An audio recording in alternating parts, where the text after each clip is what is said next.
হুম। হুমায়ুন আহমেদের লেখা নিয়ে কথা বলতে বসলে যেন শেষই হতে চায় না, তাই না? বিশেষ করে তার চরিত্রগুলো। একদম।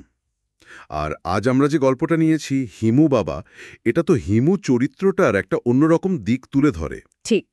আমাদের হাতে একটা বিশ্লেষণও আছে। শিরোনাম হিমু বাবা, অস্তিত্ব ও পরিচয়ের খেলা। এই বিশ্লেষণকে ঘিরেই আমাদের আজকের গভীর আলোচনা। হ্যাঁ, এই বিশ্লেষণটা আমাদের বুঝতে বেশ সাহায্য করবে যে হিমু কেন হঠাৎ নিজেকে হিমুর বাবা বলে দাবি করে বসল। মানে এই অদ্ভুত পরিচয়ের পেছনের ব্যাপারটা কি? সেটাই। মূল প্রশ্ন কিন্তু ওখানেই। যখন হিমু বলে আমি হিমুর বাবা, এটা কি শুধু একটা খামখেয়ালি, নাকি এর পেছনে গভীর কোনো ভাবনা আছে? হুম, বিশ্লেষণটা তো বলছে এর পেছনে গভীর দর্শন আছে। এই একটা কথাই নাকি পুরো গল্পের মোড় ঘুরিয়ে দেয়। চলুন তাহলে গভীরে যাওয়া যাক। আচ্ছা, তার আগে হিমু চরিত্রটা নিয়ে দু এক কথা বলে নিই, যারা হয়তো নতুন করে হিমুকে জানছেন। হ্যাঁ, অবশ্যই। হিমু তো হুমায়ুন আহমেদের এক অসাধারণ সৃষ্টি। একজন ভবঘুরে যুবক, প্রায় খালি পায়ে হাঁটেন। আর ভবিষ্যৎ দেখতে পায় বলেও মনে হয় কখনো কখনো। জাগতিক কোনো কিছুতে তেমন আগ্রহ নেই, তাই না? ঠিক, প্রচলিত নিয়মকানুন, সামাজিকতা এসবে সে বিশ্বাসী না। তার আচরণ যুক্তির বাইরে, কিছুটা অতিপ্রাকৃতও মনে হতে পারে। আর এই গল্পের শুরুতেই সে এক কাণ্ড করে বসে, বন্ধু মাসুদ আর তার স্ত্রী রিতার বাসায় গিয়ে। হ্যাঁ, সকালে চা খেতে গিয়ে হঠাৎ বলে ওঠে, আমি হিমু না, আমি হিমুর বাবা। সাংঘাতিক কথা। এইখানে বিশ্লেষণটা একটা গুরুত্বপূর্ণ পয়েন্ট তুলেছে, রিতার প্রতিক্রিয়াটা। মাসুদের কাছে কথাটা হয়তো অপমানজনক। কিন্তু রিতার কাছে, বিশ্লেষণ বলছে রিতা এটাকে অন্যভাবে নেয়। সে নাকি এর মধ্যে এক ধরনের মুক্তি খুঁজে পায়। মুক্তি? একজন প্রতিষ্ঠিত মানুষের স্ত্রী, যার আপাত দৃষ্টিতে সব আছে, সে একটা উদ্ভট কথায় মুক্তি খুঁজবে? এটা একটু অবাক করার মতো না? হ্যাঁ, বিশ্লেষণ কিন্তু সেটাই বলছে। হতে পারে রিতার জীবনটা বাইরে থেকে দেখতে গোছানো হলেও ভেতরে ভেতরে একটা একঘেয়েমি, একটা অতৃপ্তি কাজ করছিল। আচ্ছা, মাসুদের ওই সামাজিক প্রতিষ্ঠা, সাফল্য, এগুলো আসলে শান্তি দেয়নি? হয়তো না। আর হিমুর এই নিয়ন ভাঙা অদ্ভুত কথাটা তার কাছে ওই বন্দিদশা থেকে বেরোনোর একটা, কি বলে, একটা প্রতীকী ইশারার মতো কাজ করেছে। এইখানেই তো মাসুদের সাথে হিমুর বৈপরীত্যটা আরও স্পষ্ট হয়ে যায়। একদম। একদিকে মাসুদ সফল, প্রতিষ্ঠিত, কিন্তু অশান্ত। অন্যদিকে হিমু কিচ্ছু নেই, থাকার মধ্যে আছে শুধুই অদ্ভুত স্বাধীনতা। বিশ্লেষণ কি এই বৈপরীত্য নিয়ে আর কিছু বলছে? জীবনের মানে কি, এই প্রশ্নটা কি আসছে? অবশ্যই আসছে।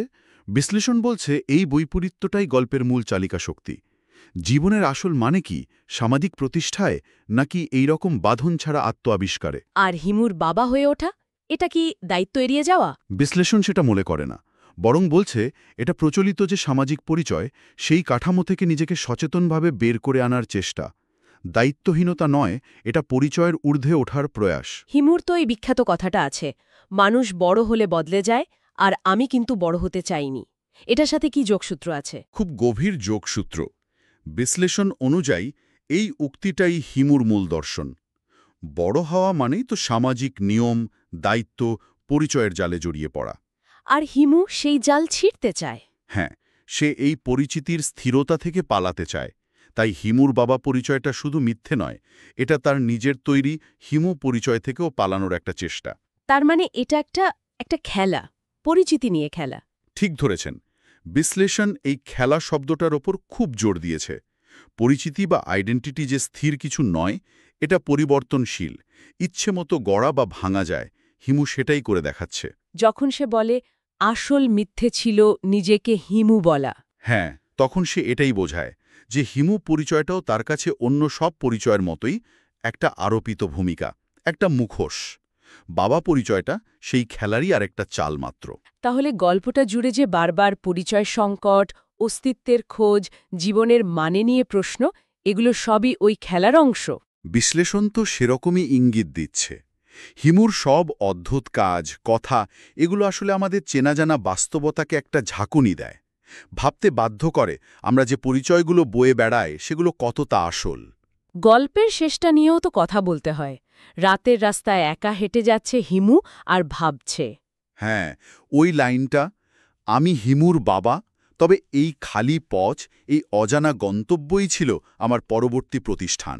এই প্রতিষ্ঠান শব্দটা খুব ইন্টারেস্টিং এখানে। বিশ্লেষণ কি বলছে এটা নিয়ে?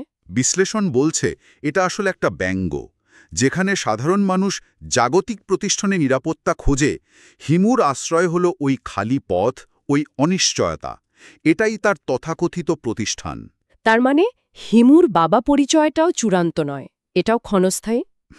সেটাই মনে হয়। তার যাত্রাপথের একটা পর্যায় মাত্র। বিশ্লেষণ বলছে শেষটা কোনো স্থির উপসংহার নয়, বরং হিমুর এই নিরন্তর যাত্রারই ইঙ্গিত।